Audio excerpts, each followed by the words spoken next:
On this week's Farm to Fork Friday, we're taking a historic stroll in Clarksburg, right along the river. We're at Husik's by Forester. It's a restaurant and tap house, and it actually used to be the Husik's hardware store. This is one of the oldest buildings in Clarksburg. It is beautiful, right next to the river, and we have Matt Brown, Heyo, the owner and executive chef here, who's turned this, it's been many things over the years that it's been here, but you've turned this into a restaurant and tap house. Yes. And right now you're doing something really cool. They're doing around the world in 80 days. So basically, in addition to your normal menu, you add some different foods from different countries, right? Yeah, we run specials. And we decided that at the beginning of January, we wanted to do around the world in 80 days. So right now, the country that we are doing is Brazil. And so what did you just put in that hot pan right there? That hot pan right there, it's a red palm oil. And it actually really helps contribute, like turning your dish into a bright red color, even though the base is already red, but there's a lot of red things in this. Red bell peppers, I just added some garlic. But the moqueca is a seafood stew. Okay, so you're making moqueca. It's a Brazilian seafood stew. And you just added some big shrimp? Yeah, we added some prawns here. Any type of white fish will do. This right here is called bassa. And then obviously never forget to season. I like to season a little bit as I go. So the base of any moqueca, besides the fact that there's seafood in it, is the liquid base, which is a mixture of coconut.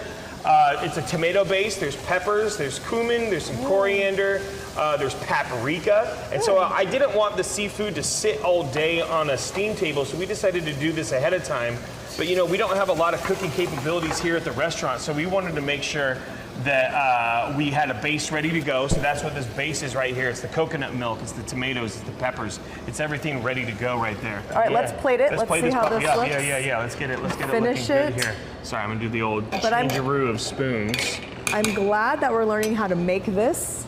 Yeah, this is just a small example of the difference of, you know, cultures that we're showing. So you've already done Jamaica? We've done Jamaica, then we did the Philippines, and then after the Philippines we did El Salvador. Right now, currently, we're doing Brazil, and like I said, we have China next. After that, we're going to be doing Puerto Rico. Ooh. We have, let's see, we have Japan on the roster. We have Morocco on the roster. The 80 days wraps up in the middle of March, so naturally we're going to be doing Ireland, land of the potato. That. Oh, get that guy out of the way. So you just finish it off? That's some chives and some any type of citrus will do. And yeah, I mean, it's okay to kind of undercook your seafood a little bit, because as it sits, the residual heat's going to carry it over, and at that point you won't have overcooked seafood. It's going to kind of just the residual heat will finish it off. All right, Matt Brown, thank you so much for showing us how to make this. My pleasure. It smells delicious.